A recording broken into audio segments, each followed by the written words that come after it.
Astaghfirullah. Bismillahirrahmanirrahim. Assalamualaikum warahmatullahi wabarakatuh. Alhamdulillah wassalatu wassalamu ala Rasulillah wa ala alihi wa sahbihi wa mawalah wa la hawla wa la quwata illa billahi wa ba'd. Alhamdulillah, di malam hari ini kita bisa duduk kembali di Masjid Muhajirin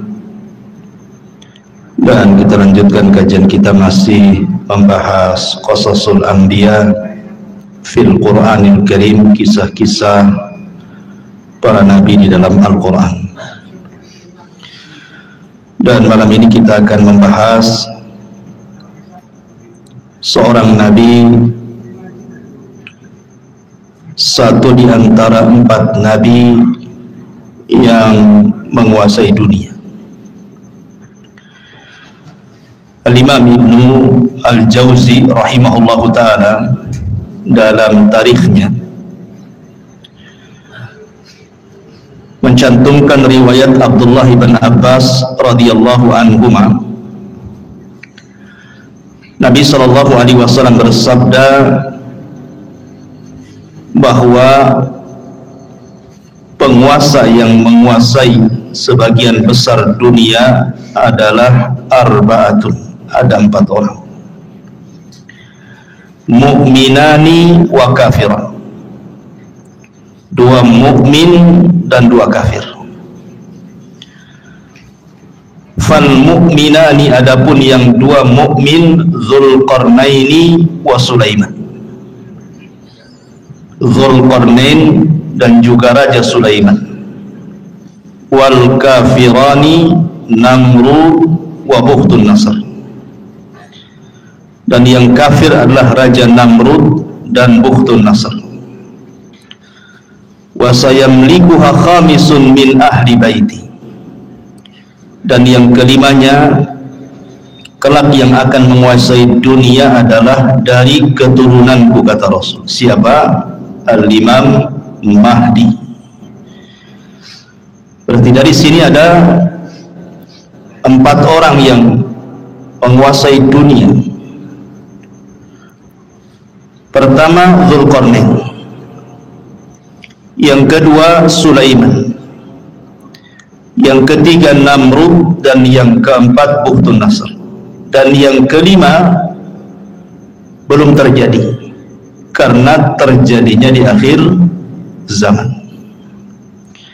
Al-Mahdi Muntadhar, yang banyak orang mengklaim dirinya sebagai Imam Mahdi. Yang terakhir seorang wanita di mana ya? Di Garut atau di Cianjur gitu ya, bahwa katanya kedatangan Imam Mahdi sudah sampai di sana sehingga membuat gempa katanya. Gimana kok ada seorang wanita ngaku Imam Mahdi, ini ceritanya gimana? Imam Mahdi itu laki-laki, keturunan Nabi sallallahu alaihi wa ala alihi wasallam. Baik, kita bagi 2 cerita Nabi Allah Sulaiman ini. Kisah yang pertama, kisah Nabi Allah Sulaiman di masa ayahnya masih hidup, Nabi Allah Daud alaihi salam. Kemudian kisah yang kedua setelah wafatnya Nabi Daud. Bagaimana kisah 2 fase ini? Ma'asyiral muslimin yang dimuliakan Allah Subhanahu wa taala, Al-Quran menyebut Sulaiman 16 kali di 6 surat. Pertama dalam surah Al-Baqarah, kedua dalam surah Al-An'am, ketiga dalam surah Al-Anbiya, keempat dalam surah An-Naml, kelima dalam surah As-Saba, dan keenam dalam surah Sad. Inilah surat-surat yang menceritakan tentang kisah Nabi Allah Sulaiman. Di dalam Al-Quranul Karim, Allah Subhanahu wa ta'ala berfirman, wa warisa Sulaimanu Dawuda, dan Sulaiman mewarisi seluruh warisan Daud. Kalimat mewarisi bukan berarti warisan harta, karena Nabi SAW bersabda, nahnu ma'asyiral anbiya, kami para nabi, kata Nabi SAW, tidak pernah mewarisi harta. Ma tarakna sadaqah, apa yang kami tinggalkan itu adalah sedekah. Makanya Imam Muslim meriwayatkan tentang kisah Fatimah radhiyallahu anha bintu Nabi SAW saat wafatnya Nabi datang kepada Abu Bakar menuntut warisan dari ayahnya Nabi SAW. Tapi Abu Bakar menjelaskan tidak ada, karena Nabi SAW pernah bersabda, ma tarakna sadaqah, apapun yang kami tinggalkan dari harta itu semua sedekah. Dari situ Fatimah, bahasa kitanya agak dongkol dengan Abu Bakar, sehingga tidak mau bicara sampai wafat. Ada yang mengatakan 4 bulan setelah Rasul meninggal, kemudian Fatimah meninggal. Ada yang mengatakan 6 bulan, tapi tidak lebih dari 6 bulan. Lah ketika itu Ali radhiyallahu anhu belum berbaiat kepada Abu Bakar selaku khalifah. Kemudian setelah Fatimah meninggal, dikuburkan, malam-malam dikuburkannya, Abu Bakar tidak dikasih tahu, karena juga ada perasaan tidak senang Ali kepada Abu Bakar, bukan masalah kekhilafahan, tetapi masalah waris. Jadi Ali radhiyallahu anhu setelah itu mendatangi Abu Bakar, kemudian mengemukakan ketidaksukaannya, kenapa dia menzalimi ahli bait, kok tidak dibagikan warisan Nabi. Maka Abu Bakar tetap mengatakan bahwa Nabi tidak mewarisi, walaupun ada harta tidak bisa diwarisi oleh ahli warisnya, karena seluruh harta Nabi, baik yang ada di Fadak atau yang ada di Khaybar gitu ya, atau bagian khumus dari ghanimah, itu semua jadi sedekah. Abu Bakar tetap berpegang dengan sabda Nabi SAW, baru Ali paham. Setelah itu kemudian Ali berbaiat kepada Abu Bakar di tengah-tengah manusia, dan manusia pun senang karena Ali sudah akur lagi dengan Abu Bakar. Lah dari hadis yang dikeluarkan Muslim ini menunjukkan bahwa tidak ada satupun Nabi yang mewarisi harta kepada ahli warisnya. Lalu apa kalimat wa warisa Sulaiman Daud di sini? Sulaiman mewarisi hartanya Nabi Daud? Bukan. Maksudnya Sulaiman mewarisi kerajaan dan juga kenabian, bukan harta. Sebab kalau kita membaca kitab-kitab ahli kitab dari perjanjian lama, Nabi Daud itu anaknya bukan Sulaiman saja, istrinya banyak. Tahu berapa istrinya Daud? 300 itu istrinya. Kemudian selirnya 700. Anaknya banyak, tidak mungkin kemudian hartanya dikasih satu orang namanya Sulaiman saja kan. Ini menurut versi mereka seperti itu. Jumlah istrinya Nabi Daud 300, kemudian selirnya sampai 700. Antum berapa? Satu, cukuplah satu saja. Jadi yang diwariskan di sini adalah kerajaan dan juga kenabian. Dan inilah keutamaan Nabiullah Sulaiman di antara seluruh para nabi Bani Israel, karena hanya ada 2 nabi, saya ulangi, yang mendapatkan 2 keutamaan yang tidak dimiliki Bani Israel, atau nabi-nabi Bani Israel, atau raja-raja Bani Israel. Sebab Bani Israel itu kalau jadi raja, raja saja, kalau jadi nabi, nabi saja. Tetapi Nabiullah Sulaiman ini menggabungkan dua-duanya seperti ayahnya Daud, raja plus nabi. Itulah keutamaannya Nabiullah Sulaiman alaihi salatu wassalam. Jadi di sini Sulaiman mewarisi kerajaan dan juga kenabian, bukan harta. Karena Allah Subhanahu wa taala memberikan kepada Sulaiman jauh lebih kaya dibandingkan ayahnya. Makanya ayahnya tidak disebut raja penguasa dunia, yang disebut justru Sulaiman. Di antara 4 raja penguasa dunia adalah Sulaiman, Zulkarnain, Namrud, Bukhtun Nasr, dan kelak di akhir zaman Al-Mahdi Al-Muntazar, Imam Mahdi yang ditunggu-tunggu kaum muslimin. Nabi Allah Sulaiman alaihi salatu wassalam meminta kepada Allah Subhanahu wa ta'ala untuk dicerdaskan, dan harusnya kita juga sama meminta kepada Allah Subhanahu wa ta'ala untuk diberikan pengetahuan. Makanya Nabi SAW selalu berdoa, Rabbi zidni ilma, ya Allah tambahkan pengetahuan kepada. Itu Nabi yang jelas-jelas dapat wahyu saja masih minta ditambah ilmu, apalagi kita.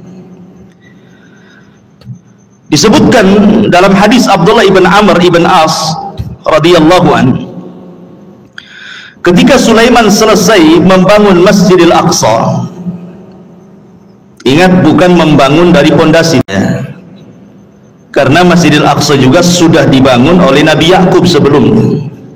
Jadi ketika Nabi Ibrahim dan juga Ismail membangun Masjidil Haram, maka Nabi Yakub membangun Masjidil Aqsa.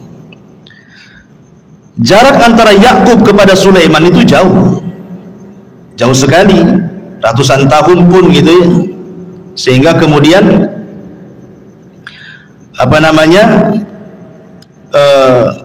Nabi Allah Sulaiman alaihi salatu wassalam tidak sezaman dengan Nabi Yakub itu. Jadi Nabi Yakub itu bukan Nabi Sulaiman itu bukan membangun dari dasar, tetapi Nabi Sulaiman alaihi salam hanya memperbaharui saja.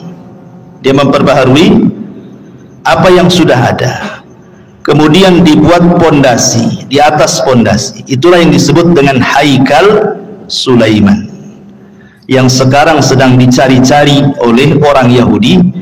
Haikal itu, bagi orang Yahudi yakin kalau seandainya Haikal itu maksudnya pondasi yang dibangun di atas pondasi Masjidil Aqsa sebelumnya itu didapati hari ini, maka mereka akan merobohkan Aqsa, kemudian akan membangun Masjidil Aqsa sesuai dengan Haikal Sulaiman menurut mereka. Kalau itu terjadi, katanya, itulah tanda kemenangan orang-orang Yahudi, karena di situ ketika mereka membangun Masjidil Aqsa sesuai dengan Haikal Sulaiman, maka mereka berkeyakinan akan muncul Matius mereka, penolong mereka. Menurut kita maksudnya adalah Dajjal, tapi Dajjal menurut orang-orang Yahudi itu bagi mereka Matius, penolong mereka. Makanya ketika Dajjal muncul di akhir zaman, apa yang terjadi? Diikuti oleh 70.000 Yahudi Asfahan. Jadi Dajjal itu ditunggu-tunggu oleh mereka gitu ya. Baik. Nah, ketika selesai membangun Masjidil Aqsa, Nabi Sulaiman berdoa dengan 3 doa. Doa yang pertama, kata Nabi Allah Sulaiman alaihi salatu wassalam, sa'alallaha hukman yusadifu hukmahu wa mulkan la yanbaghi li ahadin min ba'di. Dia meminta kepahaman kepada Allah agar jangan sampai setiap putusannya ketika dia memutuskan sesuatu kepada Bani Israel kecuali sesuai dengan putusan Allah. Kemudian yang kedua, dia meminta kepada Allah Subhanahu wa ta'ala agar kekuasaan yang dianugerahkan oleh Allah kepada Sulaiman jangan dimiliki siapapun setelahnya, hanya Sulaiman saja yang punya. Makanya Nabi SAW ketika sedang sholat, kemudian diganggu oleh jin, syaitan, kemudian ditangkap, kemudian dicekik, maka Rasul merasakan dingin air liur daripada jin syaitan ini. Kemudian Rasul mengatakan, kalau seandainya aku tidak ingat doa Sulaiman, wa mulkan la yanbaghi li ahadin min ba'di, kekuasaan yang tidak boleh dimiliki siapapun, sudah kuikat jin itu di tiang masjid supaya dilihat manusia dan dijadikan mainan, kata Rasul. Artinya dari sini bahwa Nabi Allah Sulaiman alaihi salatu wassalam meminta kepahaman kepada Allah agar jangan sampai putusannya salah. Jangan sampai putusannya salah, kalau bisa sesuai dengan putusan Allah Subhanahu wa ta'ala. Makanya Allah kabulkan keinginan Sulaiman. Allah berikan Sulaiman berbagai macam mukjizat yang luar biasa. Nanti kita jelaskan.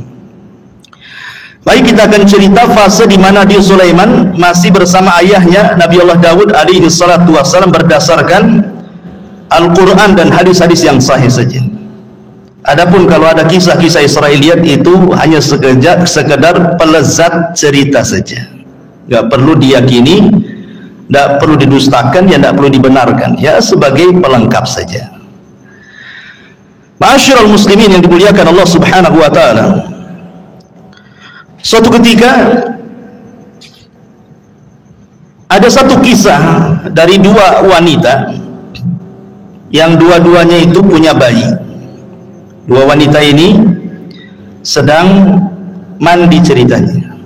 Kemudian bayinya diletakkan di samping pemandian. Rupanya ada serigala. Kemudian dimakanlah salah satu bayinya, kemudian dibawa kabur ke hutan. Akhirnya kemudian setelah mandi dua wanita ini didapati cuma satu bayi. Maka oleh yang paling besar kakaknya wanita ini diambil bayi itu dan mengatakan, ini milikku. Kata adiknya, bukan, ini milikku. Akhirnya datanglah kepada Nabi Allah Daud alaihi salam, minta diputuskan ini bayi punya siapa, karena cuma satu masalahnya. Maka Nabi Allah Daud alaihi salatu wassalam tentu dengan ijtihad beliau seorang nabi. Akhirnya Nabi Daud memihak kepada yang memegang bayi, kakaknya, dan mengatakan itu bayimu, bukan bayi adik. Maka menangislah sang adik ini. Kemudian karena sudah putusan seorang raja, apalagi yang mau dibicarakan, keluar. Sebelum keluar Sulaiman masuk, kemudian mengatakan, wahai ayahku, bisa nggak saya ikut memutuskan perkara ini? Kata ayahnya, silahkan saja. Akhirnya Sulaiman alaihi salatu wassalam kembali memutuskan kes dua wanita ini. Kemudian Sulaiman mengatakan, ambilkan pisau. Orang-orang tercengang, kenapa Sulaiman minta pisau? Kemudian dikatakan, mau apa dengan pisau itu wahai Nabi Allah Sulaiman? Kata Sulaiman, saya ingin belah bayi ini jadi dua, pusar ke bawah dan pusar ke atas. Kan ini kan dua wanita saling mengklaim ini, biar adil kita potong aja bayinya jadi dua. Yang pusar ke atas ambil kakaknya, yang pusar ke bawah ambil adiknya. Nah, selesai. Kakaknya mengatakan, kalau itu putusan wahai Sulaiman, silakan saja. Tapi adiknya membantah, jangan wahai Nabi Allah. Kalau memang engkau hendak membunuh bayi itu dengan cara memutuskan jadi dua, memotong jadi dua, sebaiknya serahkan saja bayi itu kepada kakak saya. Enggak apa-apa, saya tidak punya bayi. Dari sini Sulaiman tahu siapa wanita yang punya rahmat, siapa wanita yang tidak punya rahmat. Kata Sulaiman, itu bayimu, bukan bayi kakakmu. Kenapa? Karena kakaknya tidak ada rahmat. Masa mau dipotong, silahkan saja. Sementara adiknya nggak mau, berarti menunjukkan bayi itu bayi adiknya. Karena biasanya seorang ibu ada keterikatan emosional dengan anaknya, kan? Maka Sulaiman mengatakan, ambil itu bayi. Dari sini Allah mengatakan, wa fahamna Sulaiman, kami berikan kepahaman kepada Sulaiman. Ini satu kisah. Kisah yang kedua, ini disebutkan di dalam Al-Quran surah Al-Anbiya ayat 78. Allah Subhanahu wa taala berfirman, wa Dawud wa Sulaimana idh yahkumani fil harthi idh nafashat fihi ghanamul qaumi wa kunna li hukmihim syahidin. Dan ingatlah kisah Daud dan Sulaiman, kata Allah, ketika keduanya memberikan putusan mengenai ladang, karena ladang itu dirusak oleh kambing-kambing milik kaumnya, dan kami menyaksikan keputusan yang diberikan oleh mereka. Bagaimana kisahnya? Jadi Bani Israel ini, yang satu punya kebun, yang satu punya kambing. Ini kambing-kambing ini tidak dijaga oleh pemiliknya, masuklah ke kebun orang, dirusaknya kebun itu, dimakanlah daun-daunan, ladang-ladang yang baru saja ditanam, dirusak, semua dirusak. Namanya kambing gak berakal. Nah, kalau orang suka ngerusak ya kayak kambing ini, gak berakal. Jadi orang ini mengadu kepada Sulaiman, gimana nih kebun saya dirusak oleh kambing-kambing si fulan, katanya. Kata Nabi Allah Daud, kalau gitu datangkan orang yang punya kambing. Didatangkanlah yang punya kambing dengan yang punya kebun di hadapan Nabi Allah Daud. Maka Daud kemudian memberi putusan bahwa yang punya kambing ini harus membayar dengan kambing-kambing dia seharga kebun yang dirusaknya. Umpamanya kambingnya 100, kalau seandainya 10 ekor cukup untuk membayar kerusakan itu, ya sudah, kasihkan 10 ekor. Itu putusan Nabi Daud. Maka ketika itu datang Nabi Allah Sulaiman dan juga meminta izin kepada ayahnya, boleh nggak ikut memberikan putusan? Kata ayahnya, silakan. Maka Nabi Allah Sulaiman memutuskan dengan putusan yang berbeda dengan ayahnya. Apa kata Nabi Sulaiman? Sekarang kambing-kambingmu serahkan ke yang punya kebun. Dia berhak dengan kambing-kambingmu sebagai jaminannya, dan dia boleh mengambil air susunya. Sementara engkau yang punya kambing, kau perbaiki kebunnya sampai sesuai dari sebelumnya, sebelum dirusak. Jadi suruh Nabi Sulaiman tukar-tukaran di sini. Yang punya kebun pegang kambing, yang punya kambing pegang kebun, supaya kebunnya ditanami lagi sampai kesedia kala baru kambingnya diambil lagi sebagai jaminan. Maka di sini keputusan Sulaiman lebih adil dibandingkan keputusan Nabi Allah Daud. Ini dua kisah disebutkan dalam hadis yang sahih dan juga disebutkan di dalam ayat Al-Quran surah Al-Anbiya ayat 79. Baik, ini diantara dua kisah semasa Nabi Sulaiman bersama Nabi Allah Daud. Kita masuk pada kisah kedua. Bagaimana kisah Nabi Allah Sulaiman alaihi salatu wassalam itu sendiri? Setelah wafatnya Nabi Allah Daud alaihi salatu wassalam, maka Sulaiman menjadi pewaris tahta dan juga pewaris kenabian sama dengan ayahnya. Dan Nabi Allah Sulaiman alaihi salatu wassalam diberikan banyak mukjizat sebagaimana doanya dia. Minta diberikan kerajaan yang tidak diberikan kepada orang setelahnya. Makanya banyak kemudian kehebatan dan kecerdasan Sulaiman yang tidak dimiliki banyak nabi. Di antara mukjizatnya adalah Nabi Allah Sulaiman alaihi salatu wassalam ya tadi diberikan kerajaan dan juga kenabian, dan itu tidak ada di zaman Bani Israel kecuali dia dan ayahnya saja. Tetapi ma'asyiral muslimin yang dimuliakan, kalau memang Nabi Allah Sulaiman diberikan kekayaan yang banyak, bagaimana dengan Nabi kita? Kita bandingkan dengan Nabi SAW. Kita tidak hendak membanding-bandingkan Rasul dengan Sulaiman atau Sulaiman dengan Rasul, tidak. Tetapi kalau ada orang bertanya, berarti kalau begitu Nabi Sulaiman lebih hebat dong dibandingkan Nabi kita. Kan mesti ada yang ngomong begitu nanti kan? Maka kita jawab sebagaimana yang dijelaskan oleh Imam Ibnu Katsir di dalam kitabnya Bidayah wan Nihayah, bahwa Nabi SAW berdasarkan hadis Aisyah dan juga Ibnu Abbas radhiyallahu anhuma, sebelum wafatnya Nabi SAW pernah ditawarkan Allah kunuzul ardi, pembendaharaan bumi oleh Allah. Kalau engkau mau wahai Muhammad, aku berikan pembendaharaan bumi untukmu. Tapi Nabi SAW tidak mau.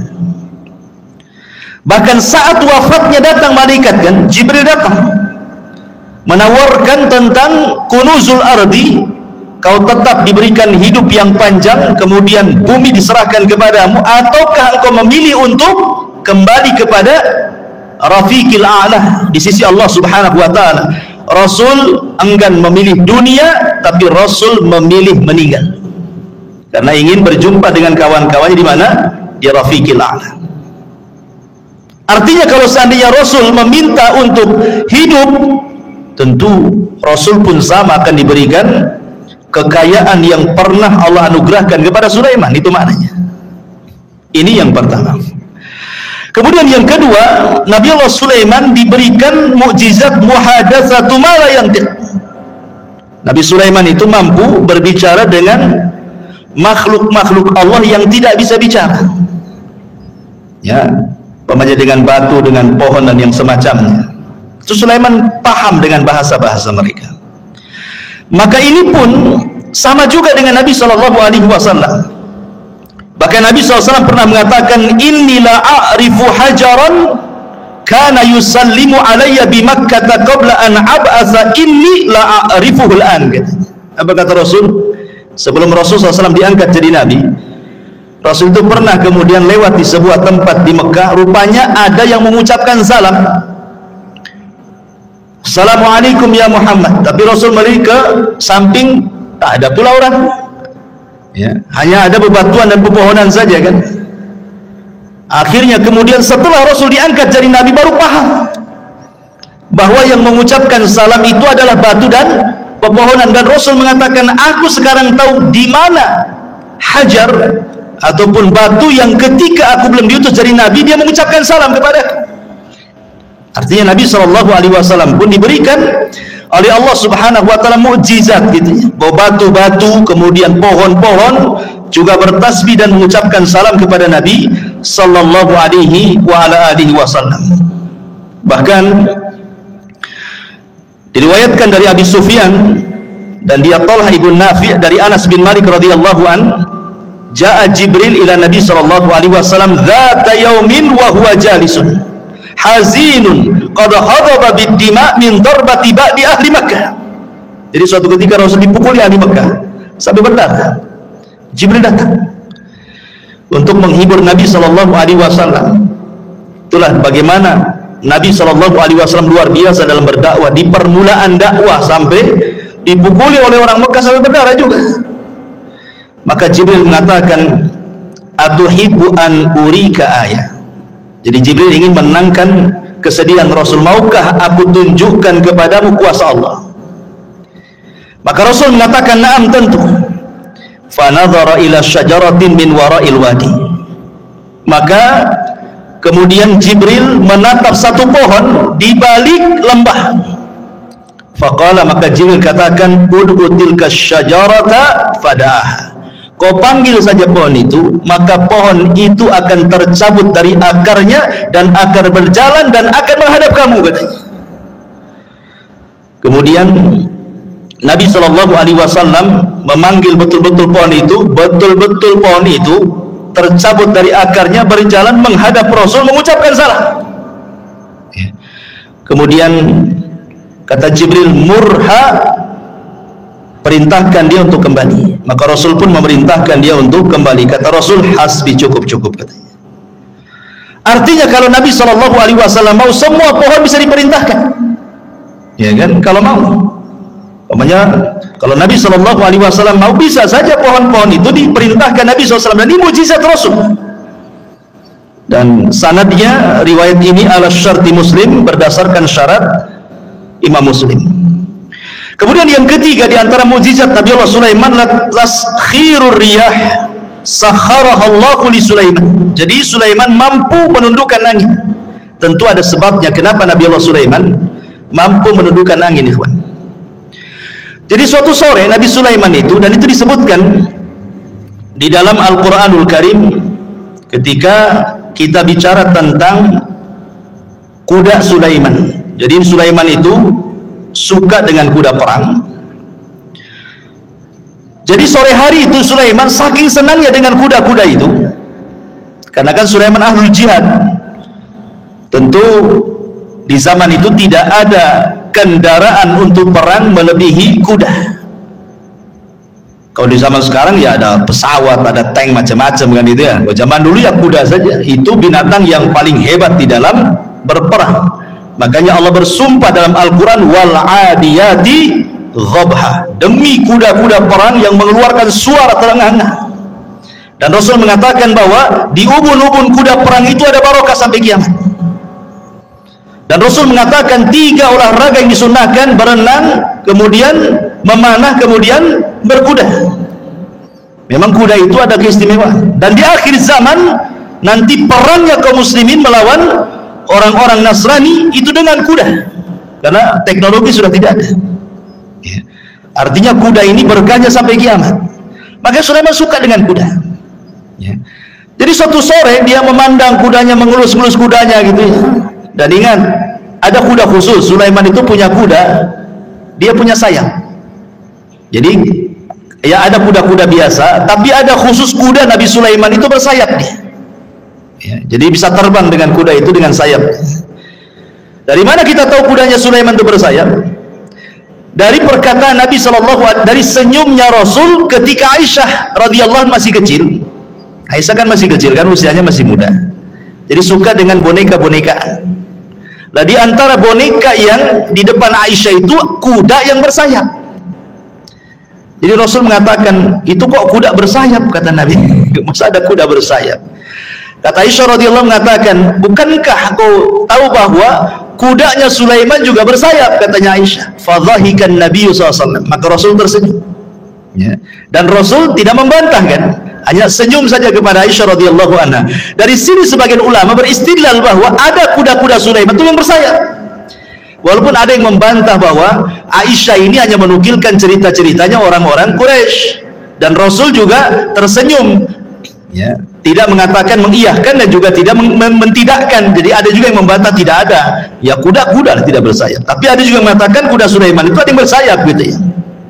Jadi saking asiknya dia memandang kuda Sulaiman itu, lupa dia sampai matahari terbenam. Harusnya dia melaksanakan dua rakaat sholat, karena sholat itu sudah ada sejak zaman dulu. Lihat Zakaria, wa huwa yusalli fil mihrab, dia sedang sholat di mihrab, menunjukkan para nabi sholat, ya. Jadi sampai terbenam matahari lupa sholat dia. Setelah terbenam baru ingat sholat, menyesal Sulaiman.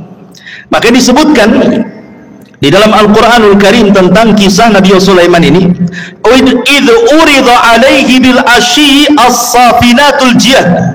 Ingatlah ketika pada satu sore dipertunjukkan kepada Sulaiman kuda-kuda yang jinak tetapi sangat cepat larinya. Faqala, maka Allah katakan, inni ahbabtu hubbal khair, menghikayatkan perkataan Sulaiman. Maka dia berkata, sesungguhnya aku menyukai segala yang baik dari kuda, tetapi an dzikri rabbi hatta tawarat bil hijab, yang membuat aku ingat akan kebesaran Tuhanku sampai matahari terbenam. Maka Sulaiman lupa tidak sholat. Ketika dia lupa tidak sholat, dia menyesal.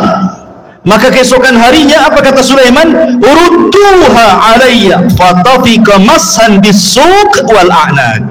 Bawalah semua kuda-kuda itu kembali kepadaku.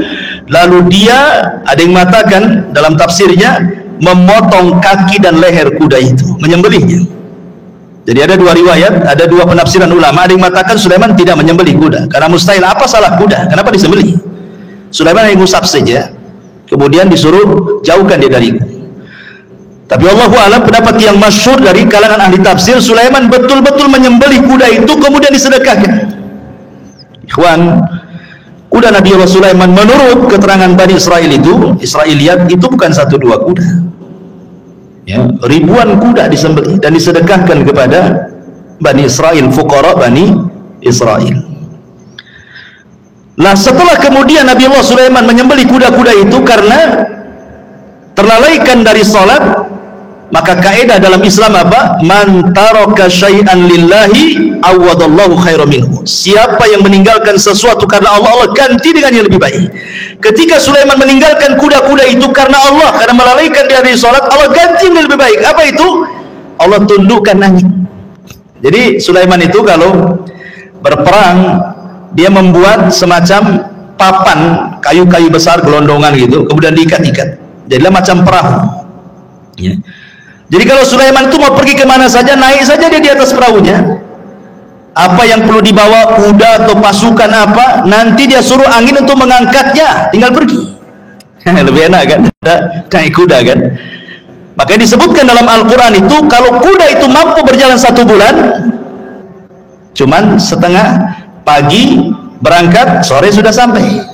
Kalau naik kuda, sebulan perjalanan. Dan itu berarti Allah berikan yang jauh lebih baik dibandingkan kuda. Itulah sebabnya ditaklukkan angin kepada Nabi Allah Sulaiman alaihi salatu wassalam. Taib. Bagaimana dengan Nabi sallallahu alaihi wasallam? Apa keutamaan yang mungkin setara dengan ditundukkan angin kepada Nabi Allah Sulaiman? Maka Imam Ibnu Katsir rahimahullahu taala menyebutkan beberapa perbandingan. Beliau mengatakan, amma taskhirur riyah di Sulaiman faqad qala Allahu fi sya'nil ahzab. Kalau memang Sulaiman ditundukkan angin sehingga mudah untuk berperang melawan musuh-musuhnya, maka Rasul pun diberikan oleh Allah Azza wa Jalla dengan mukjizat yang sama yang dicantumkan dalam surah Al-Ahzab. Ya ayyuhalladzina amanu uzkuru ni'matallah alaikum id ja'akum junudun fa arsalna alaihim rihan wa junudan lam tarawha. Wahai orang-orang yang beriman, ingatlah nikmat Allah atas kalian ketika kami datangkan tentara-tentara kami, kata Allah, dalam bentuk angin, dan juga tentara-tentara yang tidak dilihat, maksudnya malaikat. Ya. Jadi kalau Sulaiman untuk berperang mereka, atau dia dan juga pasukannya dibawa oleh angin, maka Allah Subhanahu wa taala juga memberikan mukjizat tentara-tentara Allah membantu Rasulullah, termasuk angin dan juga para malaikat. Makanya ada istilah nusirtu bis sabah wa uhlikatil adu bid dabur, kata Rasul. Aku ditolong dengan angin pagi dan kaum Ad dihancurkan dengan angin sore. Makanya sepanjang sejarah Nabi SAW tidak berperang, kalau menyerbu sebuah kaum tidak pernah menyerbu siang, sore atau malam, maka Rasul akan menyerbu di waktu subuh. Kalau terdengar azan, Rasul tidak menyerbu, menunjukkan daerah itu daerah Islam. Dari sini istidlalnya para ulama membedakan negeri Islam dengan negeri kafir itu dari suara azan. Jangan seperti orang-orang yang terpaham radikal membedakan negara Islam dengan negara kafir itu dari segi undang-undang. Undang-undang kita ini mengacu kepada Belanda, tauhid. Negara kita kan negara tauhid nih, kayak dia aja yang muslim tuh. Bukan itu yang membedakan negara Islam dengan negara kafir. Kalau dalam negara itu banyak saut-sautan adzan, berarti negara Islam tuh. Kalau ada sebagian negara kita memang tidak sesuai dengan apa yang diturunkan Allah dan Rasulnya, ini bukan pembeda bahwa negara itu dikatakan negara tauhid seperti negara kita ini. Ini bukan negara tauhid. Ya. Kita ini negara Islam, walaupun sebagian undang-undangnya tidak mengacu kepada Islam. Kenapa? Berdalil dengan hadis tadi. Kalau Nabi SAW mendengar suara adzan, Rasul tidak menyerang, Rasul pulang. Tapi kalau Rasul tidak mendengar suara adzan, berarti negeri kafir itu diserang sama Nabi. Berarti kalau masih dengar suara adzan bersaut-saut, apalagi negeri kita, luar biasa, bukan dari masjid saja, musola-musola besar, sampai ringtone handphone pun suara adzan, apalagi gitu. Ma'asyiral muslimin yang dimuliakan Allah Azza wa Jalla, kembali. Jadi Nabi SAW juga dikuasakan angin oleh Allah sehingga menghancurkan perang Ahzab itu, perang luar biasa, ikhwan. Bayangkan Nabi dikepung, namanya Ahzab. Ahzab itu kelompok-kelompok. Siapa kelompok-kelompok ini? Orang kafir Quraisy bergabung dengan orang-orang Yahudi, bergabung dengan orang-orang suku-suku Arab yang benci dengan Nabi, bergabung dengan orang munafik dari dalam lagi. Kalau bukan karena Allah, kalah Nabi itu. Tapi Allah utus angin, kemudian menghempas tenda-tenda, menakutkan kuda-kuda mereka sehingga pada kabur semuanya, sehingga habis perbekalan mereka, kendaraan mereka nggak ada, pulang tunggang langgang, menang dalam perang Ahzab. Ya. Baik, kemudian juga dalam perang Badar 350, 314 melawan 1000 lebih tentara. Rasul pun tidak punya pengalaman perang. Sahabat yang dibawa pun bukan sahabat pilihan, karena dalam perang Badar itu tidak ada tuntutan sahabat ikut, karena memang tujuannya bukan perang, tujuannya mau mengambil hartanya Abi Sufyan yang dari Syam menuju ke Mekah. Untuk apa? Sebagai pengambil hak. Dulu mereka hijrah ke Madinah, hartanya diambil orang Quraisy. Sekarang orang Quraisy lagi dagang tuh, maka dagangannya mau diambil sebagai ganti apa yang sudah mereka ambil. Rupanya Abu Sufyan cerdas pula, ngirim dom-dom supaya memberitahu Abu Jahal bahwa dia akan diserang. Abu Jahal menyiapkan pasukan 1000. Rupanya terjadi perang Badar. Jadi perang Badar ini perang yang tak terduga masalahnya. Tetapi sampai Nabi ketakutan, takut kalah. Maka di malam harinya diistighotsah di samping Abu Bakar dan mengatakan, Allahumma intahlik hadhil isabah falan tu'bad abada. Ya Allah, kalau kau hancurkan kelompok yang sedikit ini, nggak ada lagi yang menyembah kamu di permukaan bumi, katanya. Allah menangkan 314 melawan 1000. Allah menangkan. Siapa yang Allah menangkan? Kaum muslimin. Dengan apa? Diutusnya oleh Allah 5.000 malaikat. 5.000 malaikat diutus. Kalau Sulaiman menggunakan tentara jin, tetapi Rasulullah SAW diutus oleh Allah bi 5.000 minal malaika. 5.000 malaikat turun dipimpin Jibril menggunakan kuda namanya Kaidu. Kudanya Jibril itu namanya Kaidum. Kaidum, Haizum. Haizum namanya. Ya, siapa kuda Jibril? Haizum. Kaidum, Haizum. Ya, sambil memacu kudanya. Sebentar saja kalah orang musyrik itu. Ya. Baik, masyarul muslimin yang dimuliakan Allah Azza wa Jalla. Ini mukjizat Nabi Sulaiman. Kemudian mukjizat Nabi Sulaiman yang lain, taskhirul jin. Bisa menundukkan jin.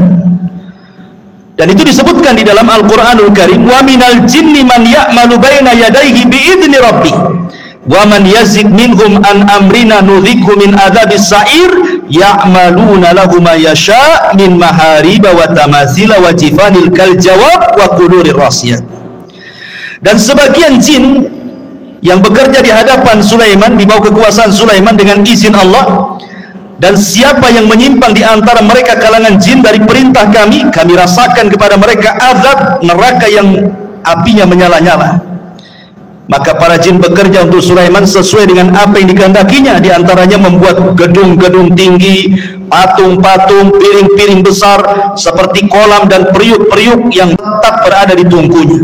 Jadi membuat periuk besar, kuali yang tidak bisa diangkat kecuali jin, saking besarnya kuali itu untuk masak, ya. Bahkan sebagian mereka dirantai jin-jin itu, karena ada jin-jin itu yang mereka tidak nurut, makanya perlu dirantai dan diawasi. Ya, kalau punya proyek Sulaiman itu membuat gedung-gedung besar, maka Sulaiman akan duduk mulai dari terbit sampai terbenam matahari. Bagaimana jin itu bekerja? Sehina itulah jin di mata Sulaiman. Ya, karena itu mukjizatnya Sulaiman bisa menundukkan jin. Baik. Masyarul muslimin yang dimuliakan Allah Azza wa Jalla, maka Nabi SAW pun sebenarnya kalau tidak teringat dengan doa Sulaiman, tentu dia pun bisa menundukkan jin, kan itu. Kan tadi sudah saya ceritakan, Rasul ketika sholat diganggu oleh syaitan, dari matakan iblis, langsung iblis yang mengganggu. Kemudian dicekik oleh Nabi. Kemudian dia meniatkan untuk mengikat di tiang masjid. Kemudian Rasul teringat dengan doa Sulaiman. Wa mulkan la yang bagi dia hadi min ba'di. Bahwa tidak boleh ada orang yang punya kekuasaan sepeninggalku. Ketika Rasul ingat ini, Rasul melepasnya. Ya. Artinya bahwa Nabi SAW juga bisa menundukkan atas izin Allah Subhanahu wa Ta'ala kalau Rasul mau, kan itu. Tapi Rasul teringat doanya Nabi Sulaiman, makanya Rasul kemudian melepaskan. Dan ini juga di antara mukjizat Nabi SAW. Lebih-lebih kalau di bulan Ramadan, apa yang terjadi? Sufidati syayatin. Ya, Nabi SAW diberikan kabar gembira oleh Allah Subhanahu wa Ta'ala, idza ja'akum Ramadan futihat abwabul jannah wa ghuliqat abwabun niran wa sufidati syayatin. Pintu surga dibuka, pintu neraka ditutup, setan-setan diikat semua. Ditundukkan oleh Allah Subhanahu wa Ta'ala untuk nabinya apabila datang bulan Ramadan. Ya. Kemudian juga di antara mukjizat Nabi Allah Sulaiman adalah fahmu lughatil hayawan. Sulaiman paham dengan bahasa binatang. Contoh ketika Nabi Sulaiman ini menyiapkan pasukan besar untuk menyerang, kemudian lewat ke sebuah lembah. Di lembah itu ada pasukan semut. Tiba-tiba kemudian salah satu semut atau pimpinan semut mengatakan, ya ayyatuhan namlu dukhulu masakinakum la yakhtimannakum Sulaiman wa junuduhu wa hum la yash'urun. Hei pasukan semut, kata pimpinan, segera kalian masuk ke rumah-rumah kalian. Sebentar lagi Sulaiman dan pasukannya mau datang. Jangan sampai menginjak kalian kemudian mati dan mereka tidak sadar. Lihat husnuzonnya semut kepada Sulaiman dengan kalimat tidak sadar. Artinya kalau kalian terinjak itu bukan karena kesalahan mereka, karena mereka tidak sadar menginjak kalian, itu maksudnya. Itulah husnuzonnya binatang. Binatang aja bisa husnuzon sama orang. Kita ini suudon sama orang gitu. Nggak ada husnuzonnya aja. Ini juga. Kemudian Sulaiman mendengar dari kejauhan. Dia paham bahasa semut. Apa yang terjadi? Ketika Sulaiman mendengar pimpinan semut ngomong begitu, fatabassama dhahikan min qauliha. Sulaiman tersenyum, habis itu tertawa lebar karena paham dengan ucapannya. Kemudian Sulaiman karena diberikan anugerah seperti itu, dia bersyukur. Apa doanya? Rabbi auzi'ni an ashkura ni'mataka allati an'amta alai wa ala walidai wa an a'mala salihan tardah wa adkhilni bi rahmatika fi ibadika salihin. Ya Rabb, anugerahkan kepadaku agar aku tetap bersyukur akan nikmat-Mu. Diberikan anugerah mampu memahami bahasa hewan, gitu ya. Yang telah Engkau berikan nikmat kepadaku dan nikmat kepada kedua orang tuaku, dan aku agar aku bisa beramal saleh supaya Engkau redha dan Engkau masukkan aku dengan rahmat-Mu termasuk hamba-hamba-Mu yang saleh. Subhanallah. Manusia sekaya Sulaiman, manusia sehebat Sulaiman, manusia yang kekuasaannya sampai separuh dunia, masih mengatakan, saya bersyukur akan nikmat-Mu kepadaku. Ini pelajaran bagi orang-orang kaya, ya. Sekaya apa sih Anda dengan Sulaiman itu? Sekaya apa? Berapa uang di rekeningnya Anda itu? Berapa mobil yang Anda punya? Berapa rumah yang Anda punya itu? Tapi kenapa kemudian persis seperti yang difirmankan Allah, kalla innal insana la yatgha an ra'ahus taghna. Ternyata kekayaan itu sirru tughyan, rahasia bejatnya orang. Kata Allah, sekali-kali jangan seperti itu. Terkadang ada orang yang melampaui batas ketika Allah bukakan kekayaan kepadanya. Sulaiman masih bersyukur. Beda pula dengan Qarun. Qarun malah mengatakan apa? Innama utitu min ilmin indi. Enak saja kau mau ngambil zakatku. Dia ngomong sama utusannya Nabi Musa itu. Enak saja kau mau mengambil zakatku, katanya. Ini harta aku yang dapat. Sama sekali Qarun tidak menasabkan harta itu kepada Allah, sehingga Allah katakan wa khassafna bihi wa bidarihil ardh. Kami tenggelamkan si Qarun dan seluruh harta-hartanya ke dasar bumi. Jadilah kalau sekarang nemu harta dikit-dikit harta Qarun, harta Qarun. Nemu dompet aja harta Qarun, semua harta Qarun, ya. Intinya bahwa di sini ada pelajaran besar. Kemudian juga Sulaiman mengajarkan akhlak. Bagaimana dia tersenyum kepada semut, ya. Dan senyum itu bagian daripada akhlak yang sangat murah tetapi besar nilainya, besar pengaruhnya, ikhwan. Apalah susahnya senyum coba? Senyum itu tidak susah, tapi pengaruhnya besar. Senyum itu jauh lebih berpengaruh dibandingkan ngomong, ya. Karena biasanya orang yang suka senyum itu langsung disukai orang. Beda dengan orang yang jarang senyum, gitu kan, susah orang suka. Tapi orang yang suka senyum, ya manis senyumnya, karena orang suka senyum. Beda kalau orang jarang senyum, sekali senyum pahit tuh biasanya. Nah, ini senyum ngapain nih? Jangan-jangan mau pinjam uang pun, katanya kan. Artinya bahwa sebagaimana ulama mengatakan akhlak itu terbagi tiga, dari leher ke atas, kedua tangan, dan dari atas kepala ke bawah, kan. Itu akhlak namanya. Dari leher ke atas di situ ada mata. Orang yang jarang melotot kalau ngomong berarti punya akhlak. Orang yang jarang mengeluarkan kata-kata kotor kecuali santun, maka itu berakhlak. Telinganya tidak mendengar kecuali yang dibolehkan dia mendengar. Hidungnya tidak mencium kecuali yang dibolehkan dicium. Senyumnya selalu tersebar. Itu akhlak namanya, ya. Kemudian kedua tangan mudah membantu orang.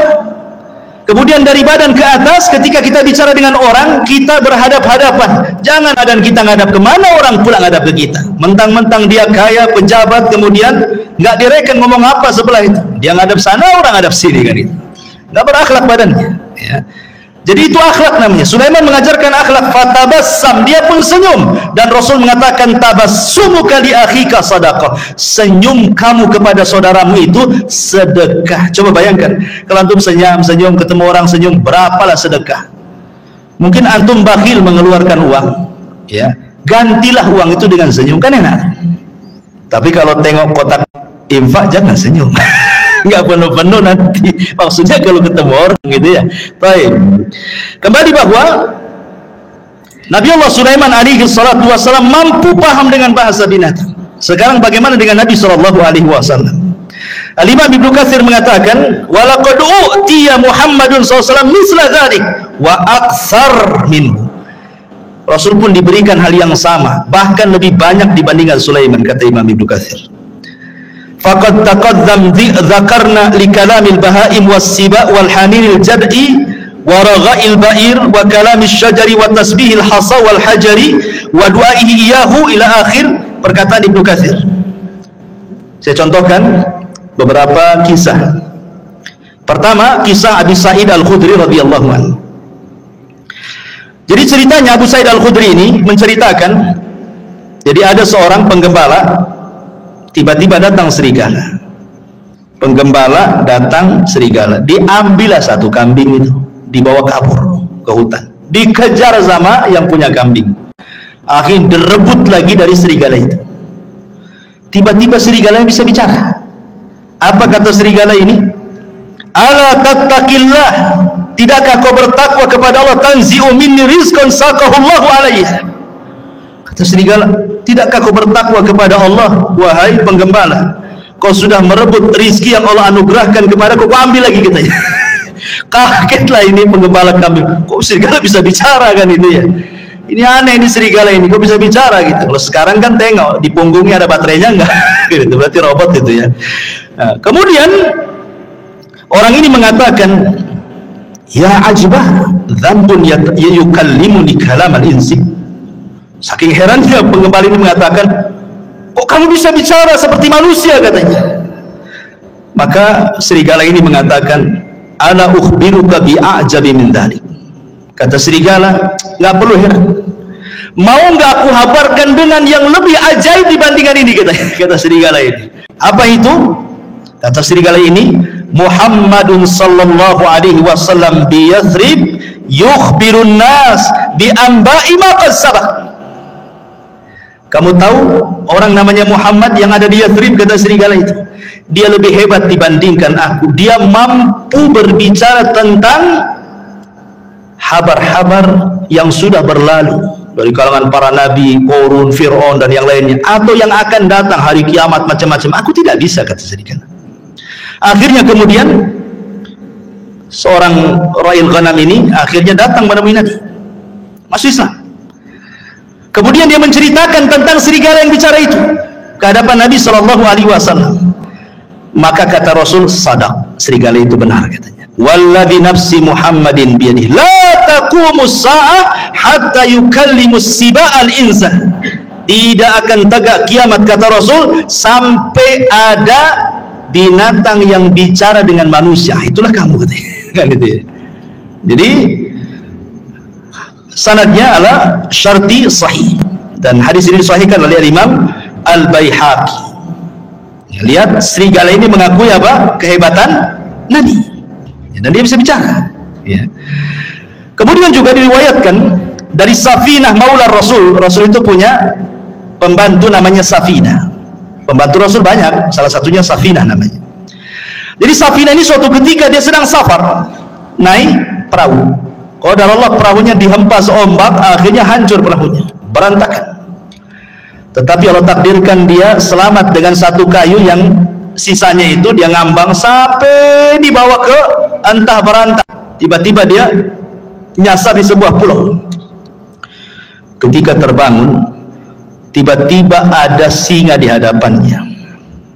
Fawajada fihal asad, ada singa di hadapannya. Faqala lahu, maka si Safinah ini ketakutan dengan singa itu. Singa, dia pun lagi lelah, baru saja terdampar, nggak punya tenaga, mau lari gimana? Sementara singa sudah di hadapannya. Berteriaklah Safinah ini, apa teriakannya?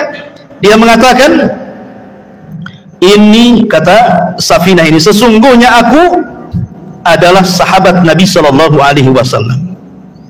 Ini Safinah maula Rasulillah. Aku Safinah pembantu Rasulullah, aku sahabat Rasul, katanya.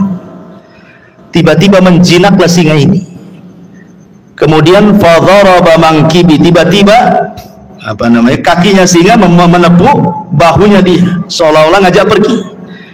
Maka akhirnya ketika melihat jinak, maka hilanglah ketakutan Safinah, akhirnya mengikuti singa ini kemana arahnya. Rupanya singa ini kemudian mengarahkan ke jalan pulang.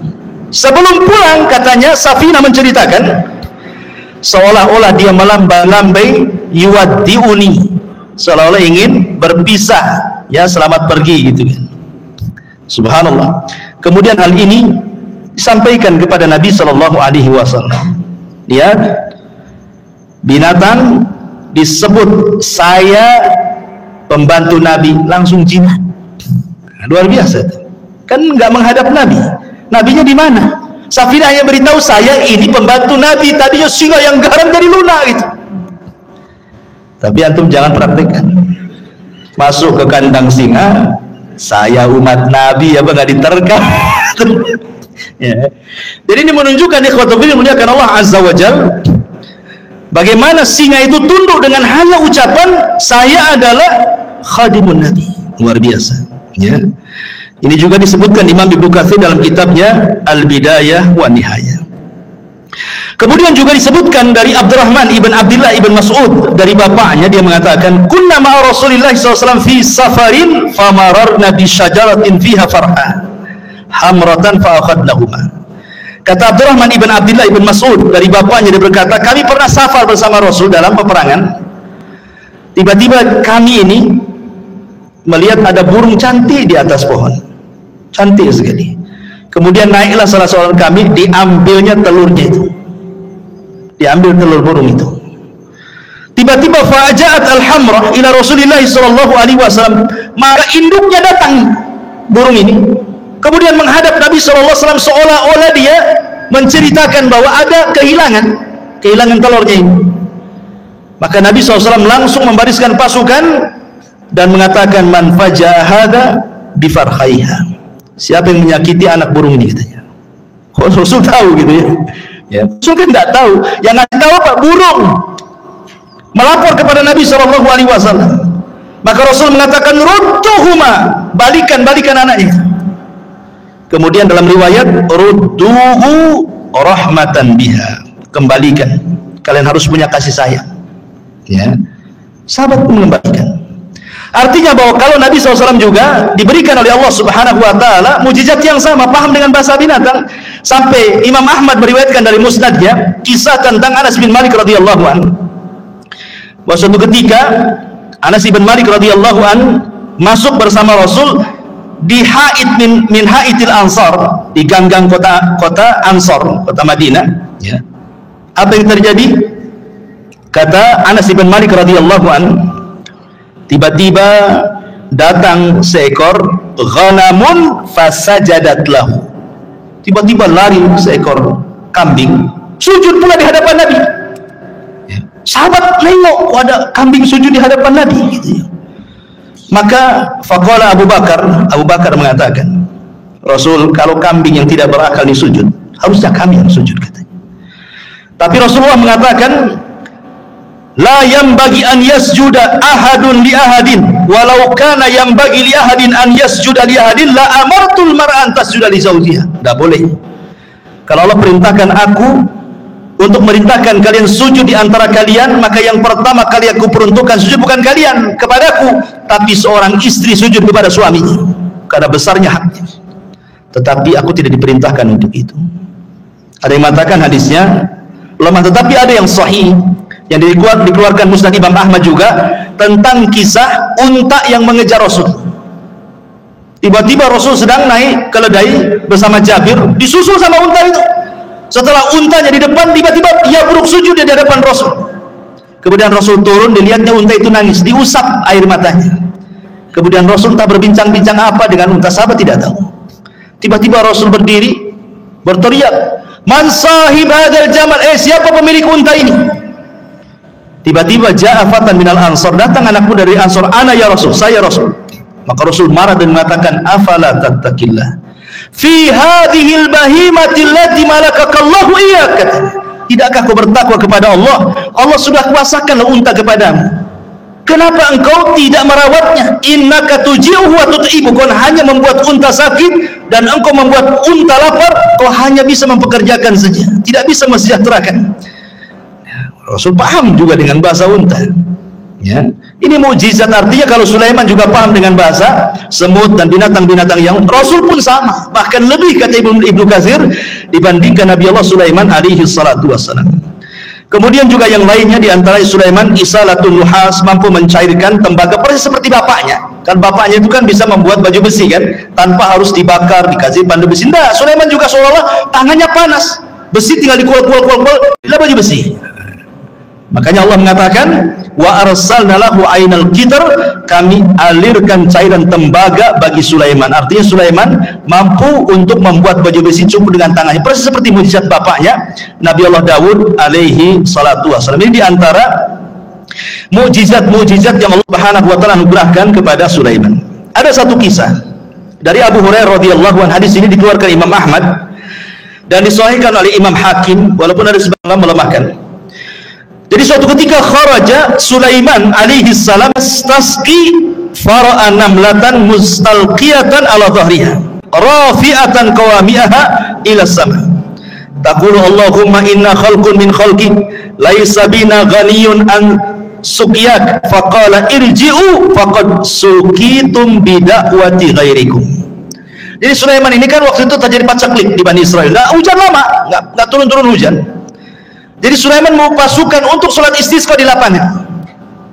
Tiba-tiba kemudian Sulaiman melihat ada semut sedang terlentang menghadap ke langit. Dan Sulaiman mendengar doanya semut itu. Apa doa semut ini? Ya Allah, aku ini adalah hamba dari hamba. Tidak ada yang lebih kaya darimu, maka hujani kami. Tiba-tiba ketika semut selesai doa, hujan tuh. Ya. Maka Sulaiman mengatakan kepada pasukannya, irji'u, pulang. Ya, cukup sudah, ada yang meminta hujan selain dari kalian. Ya. Kemudian Al-Hafidh Ibnu Hajar menyebutkan dalam Al-Talkhis bahwa Al-Imam Ad-Daruqutni Hakim juga mengeluarkan hadis dari Abu Hurairah tanpa menyebutkan Sulaiman. Jadi ada seorang nabi, tetapi riwayat ini walaupun lemah memperkuat bahwa yang berdoa kisah ini adalah kisah Sulaiman, karena ada riwayat walaupun lemah bahwa yang dimaksud nabi ini adalah Nabi Sulaiman. Tapi ada riwayat yang sahih tapi tidak disebutkan siapa namanya.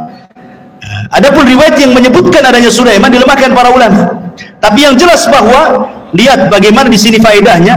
Ternyata Allah Subhanahu wa taala terkadang mengabulkan doa sebelum kita minta. Itu syahidnya di sini. Orang-orang ini kan belum istisqa. Kenapa hujan? Rupanya orang lain yang minta. Dari sini menunjukkan bahwa Allah itu karim. Bukan Bang Karim ya, karim. Artinya karim itu pemurah. Ya. Dia bisa mengabulkan hamba-hambanya sebelum diminta. Dan itu bentuk malunya Allah Azza wa Jalla. Karena di antara sifat Allah itu adalah Hayyun Karim. Allah itu zat yang maha pemalu dan juga pemurah. Lah bentuk pemalunya Allah Subhanahu wa taala adalah Allah pantang apabila ada seorang hamba mengangkat kedua tangannya kemudian dibiarkan kosong tidak diberi. Allah pantang itu. Idza rafa'a 'abdun yadayhi ila sama faqala ya rabbi an yaruddahuma sifra, kata Rasul. Kalau ada seorang hamba mengangkat begini kemudian mengatakan ya Rabb, kemudian tidak diberi, oh tidak, pasti diberi orang itu. Atau terkadang belum dia berdoa sudah dikabulkan. Belum dia berdoa sudah dikabulkan. Subhanallah. Ya. Taib. Kemudian kisah Nabi Allah Sulaiman alaihi salatu wassalam bersama burung hudhud. Ini menariknya karena disebutkan di dalam surah An-Naml. Ma'asyiral muslimin yang dimuliakan Allah Azza wa Jalla. Jadi suatu ketika Nabi Sulaiman ini sedang mempersiapkan pasukan besar. Bayangkan pasukan Sulaiman ini jin, manusia, binatang, kemudian di atasnya burung terbang. Jadi nggak pernah terkena sengatan matahari. Sulaiman itu senantiasa dinaungi oleh burung-burung. Jadi kemana saja, mau di padang pasir, mau di mana, nggak kepanasan kan? Karena burung di atasnya masalahnya kan itu. Jadi suatu ketika mempersiapkan barisan itu, hudhud pula tak ada di situ. Mana hudhud? Dan burung hudhud itu adalah muhandis Sulaiman. Disebutkan dalam sejarah Israiliyat bahwa dia itu muhandis, seorang insinyur. Jadi hudhud yang diceritain ini seorang insinyur. Jadi terkadang di Sulaiman ini kalau mau berangkat ke sebuah tempat, maka yang mengeker dari atas langit itu burung hudhud. Entah di depan ada jurang kah, entah di depan ada air, ada sungai, ada laut, nanti dikasih tahu tuh. Ya, karena Sulaiman tidak tahu yang gaib. Ya kan? Jadi besar sekali memang jasanya hudhud itu kan. Makanya ketika tidak ada, Sulaiman marah. Kemana hudhud ini? Awas saja, kata Sulaiman kan. Ngancam Sulaiman. Kalau dia datang dan tidak membawa alasan, la u'adzibannahu adzaban syadidan aw la adzbahannahu aw la ya'tiyani bisultanin mubin, katanya. Kalau dia datang tidak bawa alasan, ku siksa dengan siksa yang berat, atau ku sembelih dia, atau ku maafkan kalau bawa alasan, katanya. Ternyata famakatha ghaira ba'id. Ternyata hudhud sudah datang. Dari mana coba hudhud? Rupanya hudhud dari Yaman. Sulaiman di mana? Di Palestina. Sebegitu cepatnya itu terbangnya hudhud itu. Satu di Palestina, satu di Yaman. Cemana terbangnya itu? menunjukkan Hud ini berikan kemampuan oleh Allah kan gitu. Kemudian melapor, aku punya alasan kenapa aku tidak ada, kata Hud. Apa kata Hud? Dia mengatakan, inni wajadtu faqala ahattu bima lam tuhit bihi wajituka bi min saba'in binaba'in yakin inni wajadtu imra'atan tamlikuhum wa utiyat min kulli syai'in wa laha arsyun adzim. Wahai Sulaiman, wahai rajaku, tunggu dulu ya. Aku punya pengetahuan yang kau tidak punya. Ini menunjukkan Sulaiman tidak tahu yang gaib. Kalau dia tahu yang gaib, tentu tidak akan ancam-ancam Hud. Ya. Jadi Nabi itu tidak tahu yang gaib. Hatta Sulaiman yang banyak mujizatnya sekalipun tidak tahu yang gaib. Buktinya Hud mengatakan, aku punya ilmu yang kau tidak punya, katanya. Dan di sini menunjukkan tawadhu'nya seorang Sulaiman, raja besar, penguasa dunia, masih mendengarkan alasan. Enggak diktator dia. Kalau diktator main cincang aja lah kan gitu ya. Tidak jadi tawadhu Sulaiman. Kalau punya alasan ngomong bahasa kita ya kan. Dia mengatakan begini, wahai Sulaiman, aku baru terbang ke Yaman. Aku temui di Yaman ada kerajaan besar. Rupanya yang memimpin seorang ratu, katanya. Itu kerajaan luar biasa, katanya. Memuji kerajaan itu. Masalahnya, kata Hud, mereka ini wajadtuha wa qaumaha yasjuduna lisyamsi min dunillah wa zayyana lakumus syaitanu a'malahum fasaddahum anis sabil fahum la yahtadun. Tapi sayang, wahai Nabi Allah, dia dan kaumnya menyembah matahari, bukan Allah yang disembah. Dan setan sudah menyesatkan mereka, menghalangi jalan Allah, dan mereka tidak dapat petunjuk, katanya. Subhanallah. Hud membawa risalah apa? Risalah tauhid, menunjukkan bahwa semua hewan tidak suka kesyirikan. Kalau anda tahu, semua hewan tidak suka kesyirikan. Orang yang melakukan kesyirikan itu dibenci hewan. Lihat Hud di sini. Dia menyampaikan soal kesyirikannya kerajaan Ratu Balqis itu. Ya, jadi kalau ada orang yang melakukan kesyirikan, bukan kita ahli tauhid saja yang tidak suka, burung pun tidak suka. Ini Hud itu tidak suka dengan orang yang nyembah selain Allah. Kemudian diceritakan alasannya, setan sudah menghiasi mereka sehingga mereka tersedari Allah. Dari sini menunjukkan bahwa kesesatan apapun, kata Hud, pasti sutradaranya setan. Kalau ada orang nyimpang, orang sesat gitu ya, berarti dalangnya setan tuh di belakangnya itu. Hud ngasih tahu tuh sama kita. Ya. Akhirnya kemudian Sulaiman ya nggak begitu percaya saja. Namanya habar tuh bisa ya bisa tidak kan gitu. Makanya Sulaiman akhirnya gini saja. Kita lihat, as-sadaqta am kunta minal kadhibin. Kita lihat beritamu, apakah engkau termasuk orang dusta ataukah benar beritamu itu. Jangan asal cerita saja, bawa bukti, katanya. Ini aku akan tulis surat. Bawa surat itu ke ratu yang ada di sana. Akhirnya ditulis. Lah tulisannya salah satunya apa? Bismillahirrahmanirrahim. Jadi pertama yang menulis Bismillahirrahmanirrahim itu Nabi Sulaiman. Sebelum Nabi kita, Nabi Sulaiman sudah menulis Bismillahirrahmanirrahim min Sulaiman, dari Sulaiman. Itu sejarah awal Bismillah itu. Ketika Ratu Balqis sedang duduk-duduk, datang si Hud itu ngasih surat. Dibaca surat itu, kagetnya bukan kepala. Ya. Habis itu kemudian dia kumpulkan pembesar-pembesarnya Ratu Balqis ini. Kemudian Ratu Balqis mengatakan, qalat ayyuhal mala inni ulqiya ilayya kitabun karim. Telah sampai kepadaku surat yang karim. Lihat, Ratu Balqis menghargai surat itu. Dia tahu karena isi surat itu dari seorang nabi. Ya. Kemudian Ratu Balqis mengatakan, ya ayyuhal mala aftuni fi amri ma kuntu qati'ata amran hatta tashhadun. Sekarang bagaimana pendapat kalian? Ini raja maunya kita masuk Islam, kalau tidak dia serbu kita, katanya.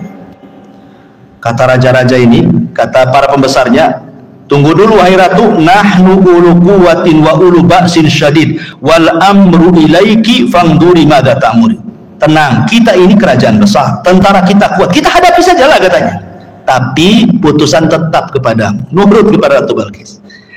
Ratu Balqis orang berakal, makanya dimengatakan kepada para pembesarnya, ingat, innal muluk idza dakhulu qaryatan afsaduha wa ja'alu a'izzata ahlaha adillata wa kadzalika yaf'alun. Ingat, siapapun negerinya, manapun negerinya, kalau sudah diserang musuh, pasti orang mulia akan jadi hina, nanti jadi tawanan, ya, nanti akan dibunuh, nanti anaknya, ibunya jadi yatim, menjanda, macam-macam lah kan gitu. Ini bahaya, tidak usah lah kayak gitu. Gini sajalah kata Ratu Balqis, dia kan ngaku nabi. Gimana kalau seandainya kita kirim hadiah banyak-banyak saja? Kita lihat kata Ratu Balqis, kalau memang dia seorang nabi, pasti dia akan tidak akan menerima hadiah ini. Tapi kalau dia raja yang haus kekuasaan, pasti diterima. Kita lihat nabi atau bukan katanya. Itu cerdas Ratu Balqis itu. Dikirim hadiah banyak-banyak. Ya.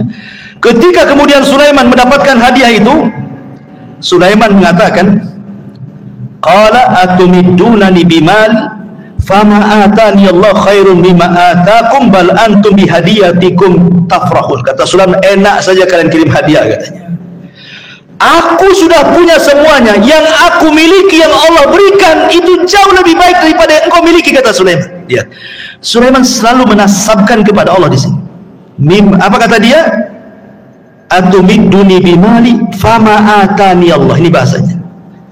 Yang Allah berikan kepadaku, kata Sulaiman, jauh lebih baik dibandingkan yang Allah berikan kepada kalian, hai Balqis, katanya. Begitulah seorang muslim, harusnya apapun nikmat sekecil apapun nasabkan ini dari Allah, gitu maksudnya. Ini Sulaiman orang kaya, penguasa, tapi masih menasabkan kepada Allah terus kan itu. Kita sudah kere, sudah miskin, ini uang saya, enak saja suruh sedekah kan. Masyaallah muslimin yang dimuliakan Allah Azza wa Jalla. Akhirnya kemudian Ratu Balqis sedikit ngeper juga, ternyata seorang nabi, karena Sulaiman sudah tahu siapa dia kan itu ya. Dan Sulaiman tahu bahwa Ratu Balqis akan masuk Islam. Dari mana tahunya? Dari akalnya yang cerdas. Dia tidak mau perang, malah ngirim hadiah. Jadi Sulaiman mengira-ngira ini pasti dapat hidayah wanita ini. Makanya kemudian Sulaiman akhirnya apa? Punya siasat, dikumpulkannya pasukannya, jinnya, orang soleh dikumpulkan. Apa kata Sulaiman? Sebelum si Balqis datang ke sini, baiknya istananya kita pindahkan dari Yaman ke sini, katanya. Siapa yang bisa mindahkan istananya Ratu Balqis ke hadapanku, kata Sulaiman. Akhirnya qala ifritun minal jin, bangunlah jin ifrit. Ifrit itu di bawahnya iblis ya. Di bawahnya ifrit ada namanya Marodah yang diikat di bulan Ramadan itu. Apa kata jin ifrit? Ana atika bihi qabla an taquma min maqamik. Aku bisa mendatangkan istana itu, wahai Sulaiman, sebelum kau bangkit dari tempat dudukmu di singgasanamu itu. Menunjukkan bahwa jin punya kekuatan, bisa memindahkan sebuah istana kan, bisa dipindah. Apalagi mindah uang di celengan, paling mudah itu ya. Kalau antum punya uang di celengan kok hilang, jangan-jangan dipindah ifrit. Pas dicek tak ada lubang, betul lah dipindah jin. Tapi kalau ada lubang itu bukan jin yang pindah, orang rumah itu yang pindah. Baik. Jadi akhirnya ifrit mengatakan, perintahkan aku saja, sebelum kau bangkit istana sudah sampai di sini. Qala alladhi indahu ilmun minal kitab. Tiba-tiba seorang yang mempunyai ilmu dari kita berkata, ana atika bihi qabla an yartadda ilaika tarfuk. Kalau aku tidak, wahai Sulaiman, perintahkan aku saja sebelum matamu berkedip sudah sampai istana itu.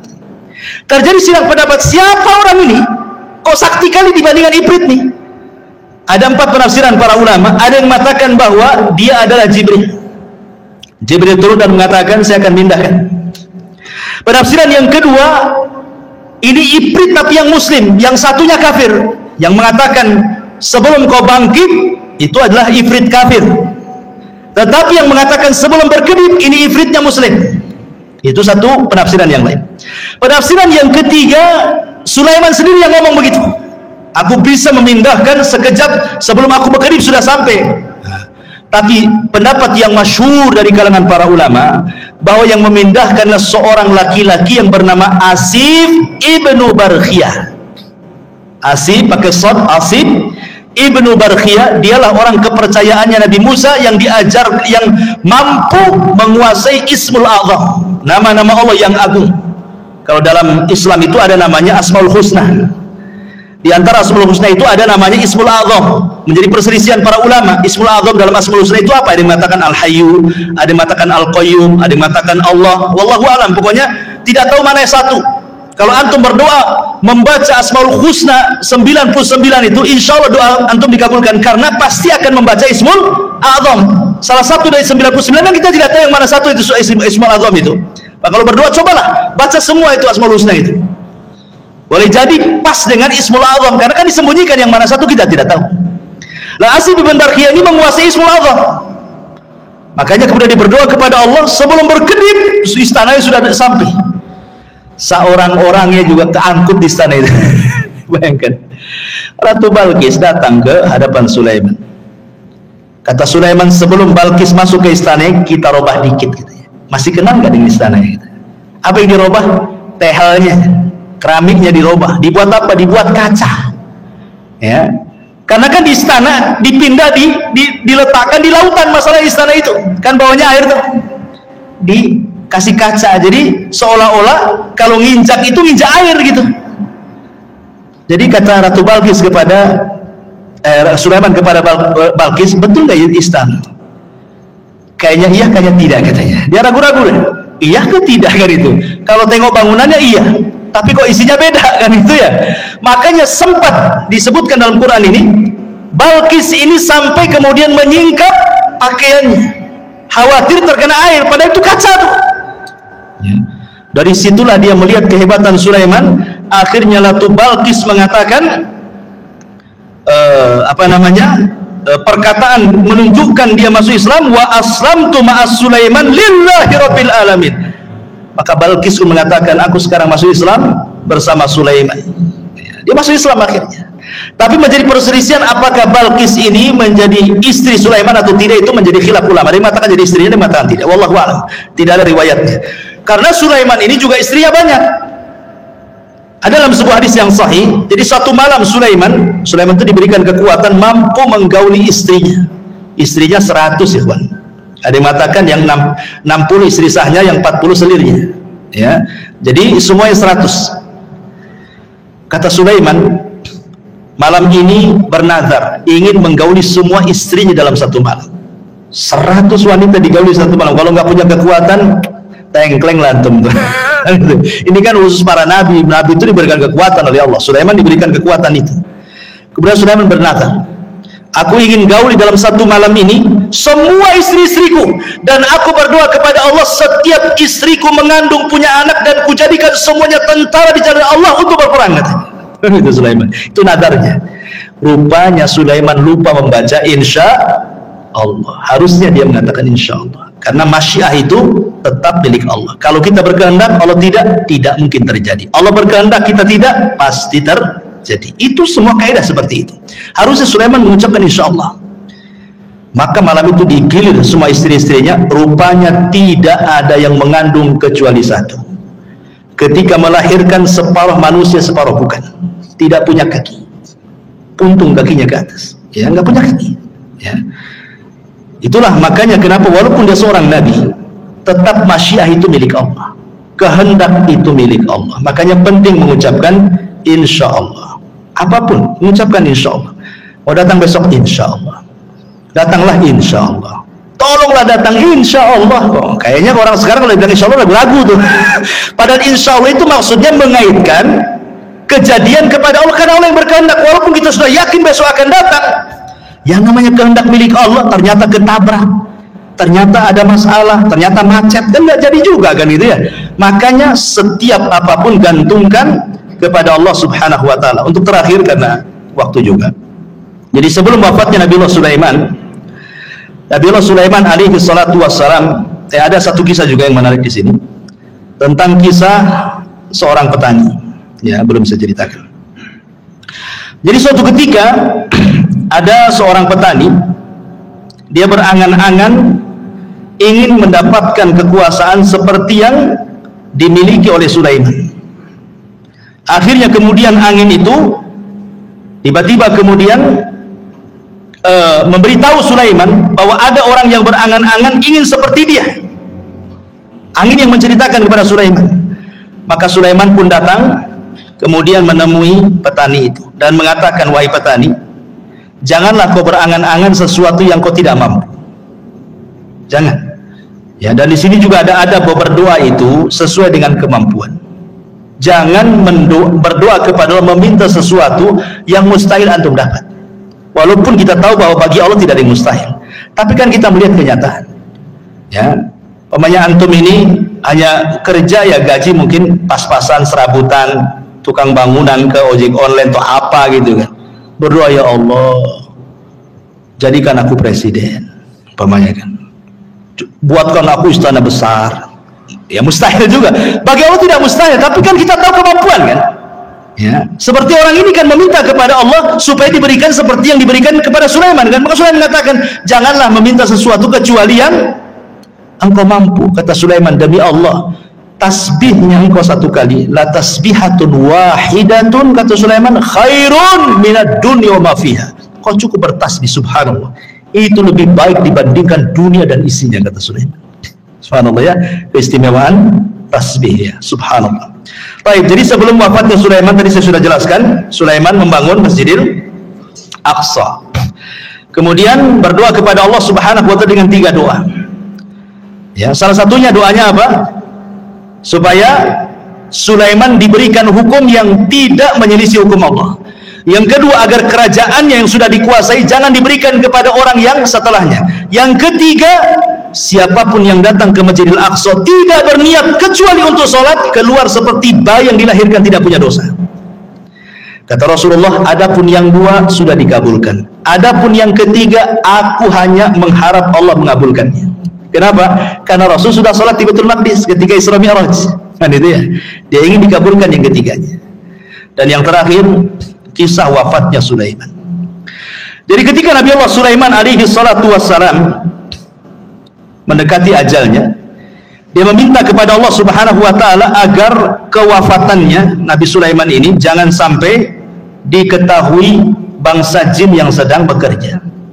Karena memang walaupun demikian kan yang bekerja kepada Sulaiman bukan jin muslim saja, jin kafir banyak.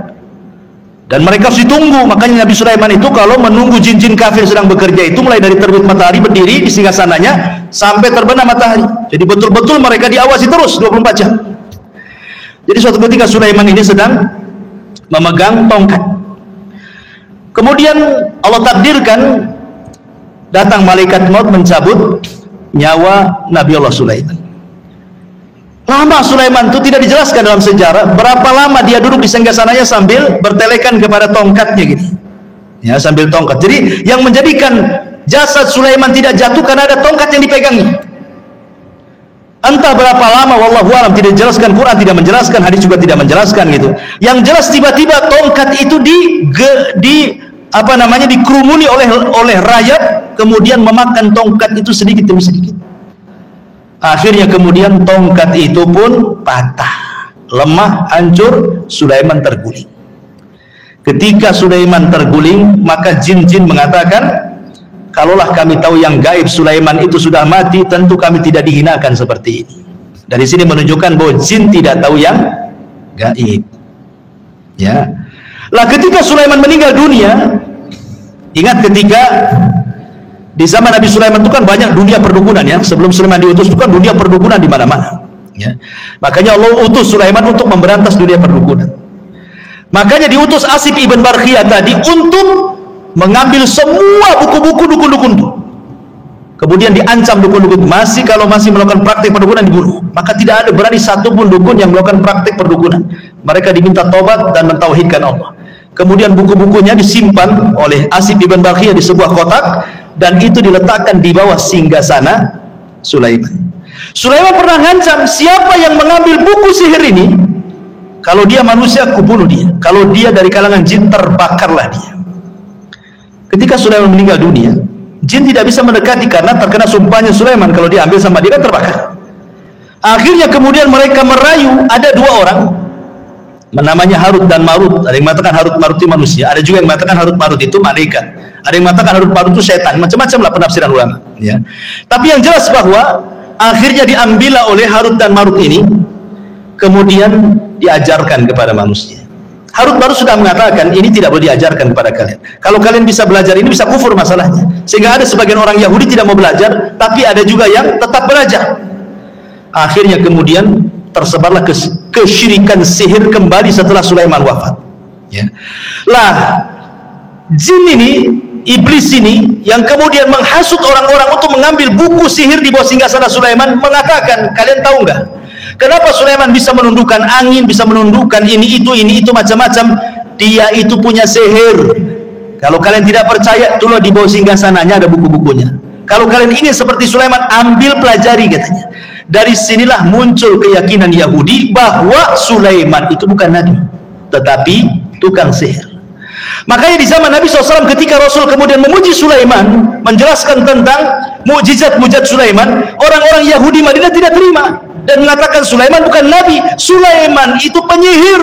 Ketika itulah turun surah Al-Baqarah 102, wattaba'u ma tatlu syayatin ala mulki Sulaiman wa ma kafara Sulaiman walakinna syayatina kafaru yu'allimuna an-nasa sihra ila akhir ayat. Dan mereka mengikuti apa yang dibacakan oleh setan-setan di zaman kerajaan Sulaiman. Sulaiman tidak kafir, artinya Sulaiman tidak mengajarkan sihir. Lalu siapa yang mengajarkan sihir itu? Setan-setan itu yang mengajarkan sihir. Jadi kita katakan bahwa Sulaiman itu nabi, tapi orang Yahudi mengatakan dia sihir, penyihir. Nauzubillah.